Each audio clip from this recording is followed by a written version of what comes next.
Well, rape charges have been dropped in the Duke Lacrosse Scandal. 3 Duke Lacrosse players were accused of sexually assaulting a stripper at a party. Prosecutors say they dropped the rape charges because the accuser says she can't remember if an actual rape occurred. Court papers say there's no evidence to back up a rape charge, and the state couldn't meet that burden of proof. The 3 are still charged with kidnapping and sexual offense. We're talking to attorney Rick Alexander this morning, who can tell us what this means for the case. And you were a former prosecutor. Talk to us about this. The prosecutor had been taking a lot of heat before this. Now he dropped the rape charges. Yep. It's almost unbelievable. I think they really botched this one. It started out as, I think they got caught up in a political event there in Durham that was local to them, and it caught national fire, and there's a lot of national attention. And the lead prosecutor, their state attorney, went out and stated that, he had very good evidence. Right. In addition, but while the DNA testing was still being done, so he really got out ahead of the story, and I think that was a mistake. How does this not hurt your case with potential jurors? Because you're going to go into the courtroom most likely thinking, well, wait a minute, there were rape charges, now there aren't. People are going to have to look at these other charges and say maybe they're kind of fishy.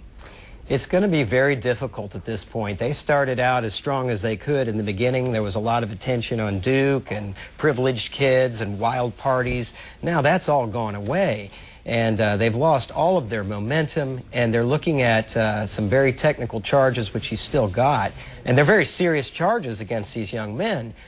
So it's going to be interesting to see how he tries to get that momentum back.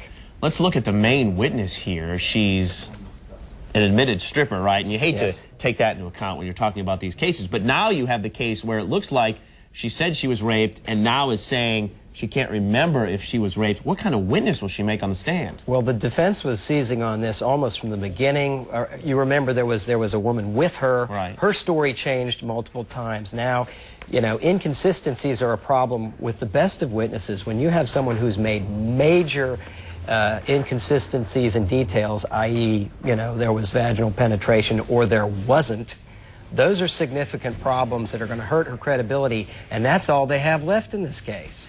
When you have a case like this, not only do the defense attorneys start looking at your case, but you have the media looking at your case. How does that hurt you as a prosecutor? Well, what you have now these days, particularly in a case like this, which has gotten the national attention, you've got these news shows that spend an hour. You got Greta Van Susteren, Nancy Grace. They have an hour to fill, and they sit there and talk about innuendo, trends, leaks, things that really can affect the case way beyond his control, and they're all going against him right now. So it's really going to be tough. In retrospect, and you hate to look back, but should the prosecutor have just kept it to himself and maybe come out later and talked about what he had? Because you're right, he went right out there and said, we have evidence, before there was evidence. Yeah, they had her word, and of course that is evidence, but it's nice to have some physical evidence to go along with it, and he really should have just said, well, we're investigating it. There are a lot of things he could have said. He wanted to get out in front of the story, perhaps for political reasons, and now it's coming home to roost. Can you remember a case when you were a prosecutor where things just seemed to fall apart, like in this one? Well, that happens. That happens a lot, and in fact, as an experienced prosecutor, you ought to know that. The story always looks great when it comes in. You got all the facts, say, wow, what a great case. Then gradually, as more witnesses appear, evidence doesn't turn out to be what you thought it was, fingerprints don't, emerge, the case starts to go downhill.